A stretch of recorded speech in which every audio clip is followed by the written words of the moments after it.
एक बार एक सम्राट को एक साधु से प्रेम हो गया। यह जापान की घटना है। सम्राट साम्राज्य का चक्कर लगाता था और वह हर रोज एक पेड़ के नीचे बैठे मुनि को अपना बांसुरी बजाता और कभी गीत गुनगुनाता तो कभी चुपचाप बैठा आकाश के तारों को देखता। सम्राट जब उसको देखता तो वो रुक जाता था। वह उसकी छवि को देखने से खुद को रोक नहीं पा रहा था और उसकी मस्ती देखता और फिर अपने घोड़े पर चढ़कर चला जाता। धीरे धीरे सम्राट को उस ऋषि में इतनी दिलचस्पी हो गई कि पता ही नहीं कब समय बीत गया और वह दूर झाड़ी के पीछे हर रोज खड़ा होकर उस साधु की मस्ती देखता था। और मज़ा ही कुछ ऐसा था, वह खुशी खुशी महल लौट गया। अब तो यह उसका रोज का काम बन गया। लेकिन एक दिन वह इतना भावुक हो गया कि जाकर साधु के चरणों में गिरा और बोला, महाराज, मैं आपको यहाँ नहीं रहने दूंगा। इसके बाद वर्षा ऋतु निकट है। यह एक वृक्ष है। वर्षा ऋतु में आप इस वृक्ष के नीचे कैसे रहोगे? महल में चलो और मुझे आशीर्वाद दो कि मुझे सेवा का अवसर मिले। यह सुनकर साधु उठ खड़ा हुआ और अपना थैला उठाया और सम्राट से कहा, चलो चलते हैं। सम्राट यह देखकर हैरान हो गया। सम्राट ने सोचा था कि चलो महल चलते हैं, लेकिन वह यह सुनकर खुश होता कि जब साधु कहता कि कौन सा महल, हम खुश हैं जहां हम हैं। हम सब महलों में नहीं जाते। हमने कपड़े, गहने, महल आदि छोड़ दिए हैं और आप हमें वहां ले जा रहे हैं। सम्राट के मन में यह अपेक्षा थी कि वह साधु से यह सब सुनेगा। यदि साधु ने ऐसा कहा होता तो सम्राट उनके चरणों में गिरकर थोड़ा और भीख मांगता, लेकिन साधु एक बार में चलने के लिए तैयार हो गया। इससे सम्राट को थोड़ा झटका लगा। वह सोचने लगा कि कहीं मुझसे कोई गलती तो नहीं हो गई। क्या इस आदमी ने फिर से मेरे साथ कोई चाल चली है? क्या यह महल में प्रवेश करने की चाल है कि यहाँ बैठे बांसुरी बजा रहा था? जब तक मुझे उससे प्यार नहीं था, क्या यह मेरे ऊपर जाल नहीं फेंक रहा था? मैं मूर्ख हूँ जो इस जाल में फंस गया हूँ। अब कुछ कह भी नहीं सकता। बोलने का मौका ही नहीं दिया। एक बार भी उसने नहीं कहा, नहीं, मुझे यहाँ बहुत मज़ा आ रहा है। चाहे गर्मी हो या सर्दी या फिर बारिश, हमारे लिए सब एक समान है। बादशाह ने साधु की ओर देखते हुए मन ही मन सोचा, क्या संत है। विलासिता की बात आने पर वह तुरंत मान गया। सम्राट के मन से साधु की प्रति सारा सम्मान उठ गया। सम्राट यह सब सोच ही रहा था कि तब तक साधु सम्राट के घोड़े पर बैठ गया। जल्दबाजी में मैंने इस साधु को पहचानने में बहुत बड़ी गलती की, लेकिन अब सम्राट अपनी बात से मुकर नहीं सकता था। अपने वचन के पक्के थे। सम्राट मन ही मन कहा, अब तो महल में पड़ा रहेगा, इतने फालतू पड़े हैं। लेकिन अब सम्राट के मन से उस साधु के प्रति प्रेम और सम्मान बिल्कुल नष्ट हो गया था। साधु महल में चला गया और आराम से रहने लगा। लेकिन बादशाह की परेशानी दिन ब दिन बढ़ने लगी, क्योंकि वह सन्यासी बड़े मौज मस्ती में रहता था। सम्राट को सन्यासी से ईर्ष्या होने लगी। जब यह सन्यासी जंगल के वृक्ष के नीचे सुखी रहा करता था तो सम्राट के मन में उसके प्रति आदर पैदा हो गया। क्या गजब का त्यागी है। उसके पास कुछ भी नहीं, फिर भी इतना आनंदित साधु वृक्ष के नीचे बांसुरी बजा रहा था और महल में भी वह बांसुरी बजा रहा है। और फर्क सिर्फ इतना था कि यहाँ वे मखमली गद्दे पर बैठकर बांसुरी बजा रहा है। यह सब देखकर सम्राट की छाती पर सांप दौड़ने लगता था। मैं कैसा आदमी लाया हूँ? क्या यह साधु है?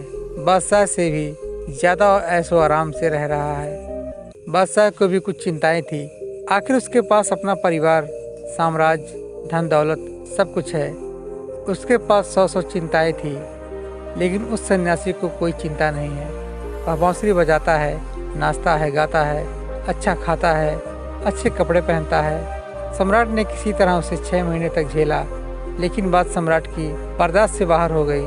तो एक दिन सम्राट साधु संत से कहा, बोला, मैं एक प्रश्न पूछना चाहता हूँ। अब मुझ में और आप में क्या अंतर है? साधु ने कहा, आप अंतर जानना चाहते हैं? सम्राट ने कहा, हाँ। साधु ने कहा कि तुम महीनों तक व्यर्थ चिंता करते रहे हो। जब मैं तुम्हारे घोड़े पर बैठा तो तुम्हें यह प्रश्न पूछना चाहिए था, क्योंकि मैंने देखा था कि तुम्हारे मन में यह प्रश्न उस समय उठ रहा था जब मैं तुम्हारे साथ थैला लेकर चल रहा था। उसी समय तुम्हारा चेहरा पड़ रहा था। यह प्रश्न तुम्हारे मन में था उस समय। तुम मूर्ख हो। तुमने 6 महीने तक अपना सीना क्यों बेवजह जलाया? वहीं पूछते कि झोला रखकर मैं उस पेड़ के नीचे बैठ जाऊं। लेकिन मैं कब से इंतजार कर रहा हूं कि तुम कब पूछते हो। फिर कल सुबह मैं आपको अंतर बता दूंगा। लेकिन हाँ, मैं शहर के बाहर जाऊंगा और बताऊंगा कि सम्राट अगली सुबह जल्दी उठ गया। वह जानने के लिए उत्सुक था कि क्या अंतर है, कि मुझ में और सम्राट में क्या अंतर है। सम्राट ने सोचा कि क्या फ़र्क पड़ सकता है। मैं कुछ भी नहीं सोचता हूँ। मैं कुछ नहीं सोचता। जो मैं खाता हूँ वही खाता है और मुझसे ज़्यादा मांगता है। यह लाओ वह लाओ। मैं जिस कमरे में रहता हूँ उससे भी आलीशान कमरे में रहता है। 2-3 नौकरों से गुजारा कर लेता हूँ और दिन भर इसकी ज़रूरतों का कोई अंत नहीं। मांगता चला जाता है। अच्छे वस्त्र पहनता है। जो कोई भी उसे देखकर वह समझ जाएगा यह मेरा मंत्री है। लगता है खुद इस महल का बादशाह है। कम से कम महल के काफ़ी लोग तो मुझसे डरते हैं, लेकिन इसकी आंखों में डर नाम की कोई चीज़ नहीं है। वह दिन भर बस अपनी मस्ती में बांसुरी बजाता रहता। सम्राट सुबह सुबह साधु के कमरे में पहुँचे। वहाँ पहुँचकर उन्होंने देखा कि साधु ने वही पुराने कपड़े पहने हुए थे जो वृक्ष के नीचे बैठकर दांड किया था। एक हाथ में झोली और दूसरे हाथ में बांसुरी लिए तैयार खड़ा था। बादशाह को देख साधु ने कहा, चलो साहब चलते हैं। इसके बाद वे दोनों महल से बाहर आ गए। चलते चलते नदी की शहर पार कर ली। कुछ देर बाद वे शहर से बहुत दूर आ गए। सम्राट ने पूछा कि और कितना चलना है। साधु ने कहा कि सुबह से दोपहर तक चलने में थोड़ा समय है। तो सम्राट ने कहा, अब और नहीं, बस कहो आप जो कहना चाहते हैं। साधु ने कहा, मैं आगे चलता हूँ, तुम मेरे साथ चलो। सम्राट ने थोड़ा गुस्से से कहा कि मैं कैसे चल सकता हूँ, मैं तुम्हारे जैसा भिखारी नहीं हूँ। मेरे पास मेरी पत्नी, मेरे बच्चे, मेरे धन, मेरे साम्राज्य की परवाह है। सब कुछ मुझसे जुड़ा हुआ है। मैं यह सब छोड़कर आपके साथ क्यों चलूँ। सम्राट की यह बात सुनकर सन्यासी जोर से हंस पड़ा और बोला, तुम में और मुझ में बस इतना ही फर्क है कि मैं कहीं भी जा सकता हूँ, लेकिन तुम कहीं नहीं जा सकते हो। मैं अच्छी या बुरी स्थिति में खुश रह सकता हूँ, लेकिन तुम नहीं रह सकते हो। मैं पूरे मौज में रहता था और जीवन के हर पल को जीता था।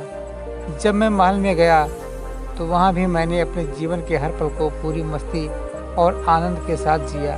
और अब कहीं और जाऊँ तो ऐसे ही जीऊँगा, क्योंकि हम वही हैं जहाँ हम उस समय थे। हमारा तन, हमारा मन हमेशा साथ रहता है। हम ना तो अपने अतीत के बारे में सोचकर पछताते हैं और ना ही कल की चिंता में अपना आज बर्बाद करते हैं। हम सिर्फ उसी में जीते हैं आज, क्योंकि हम समझ चुके हैं कि जीवन आज में है, अभी, और इस क्षण को जीने में बस यही फर्क है तुम में और मुझ में। आप परिस्थितियों को चलाते हैं और हम परिस्थितियों को चलाते हैं। आप खुश हैं या दुखी, या आपके जीवन की घटनाओं पर निर्भर करता है। लेकिन हमारे लिए ये घटनाएं जीवन का एक हिस्सा मात्र है, जिसे हम जरा सा भी विचलित हुए बिना छोड़ देते हैं। हमें इस बात की चिंता रहती है कि अच्छे दिनों में हमें दुख ना हो और ना ही अधिक आनंदित हों।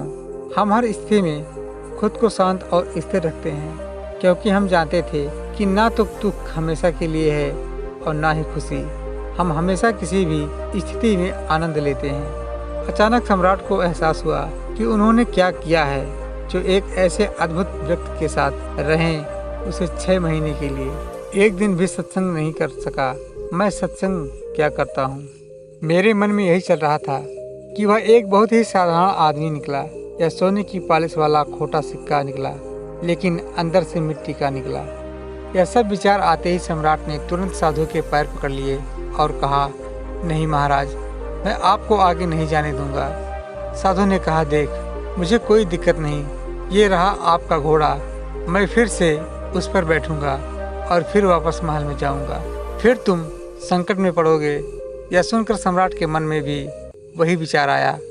ओह, उसने इसे फिर से आसानी से स्वीकार कर लिया।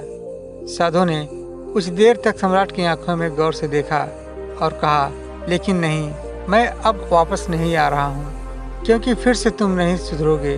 तुम फिर से मुसीबत में पड़ोगे और तुम फिर से मुझसे ईर्ष्या करने लगोगे और रात दिन परेशान रहोगे। हमारा क्या, हम साधु हैं, हमारे लिए महल और जंगल सब एक जैसे हैं। हमें कोई परेशानी नहीं है, क्योंकि जिसे समस्या है वह साधु नहीं है, मेरी बांसुरी जंगल में बजेगी जैसे जंगल में रहती थी।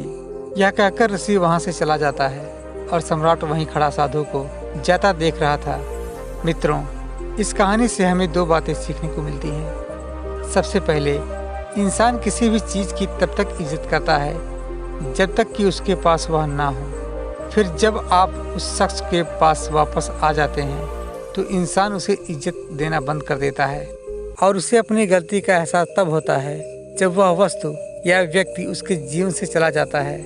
जैसे वह साधु उस सम्राट को बहुत त्यागी और महान लगता था जब तक वह जंगल में रहता था, लेकिन जब वह सम्राट के साथ महल में गया, सम्राट ने उसका तिरस्कार किया। लेकिन जब वही ऋषि सम्राट से दूर हो गया तो सम्राट ने उन्हें उपयोगी पाया।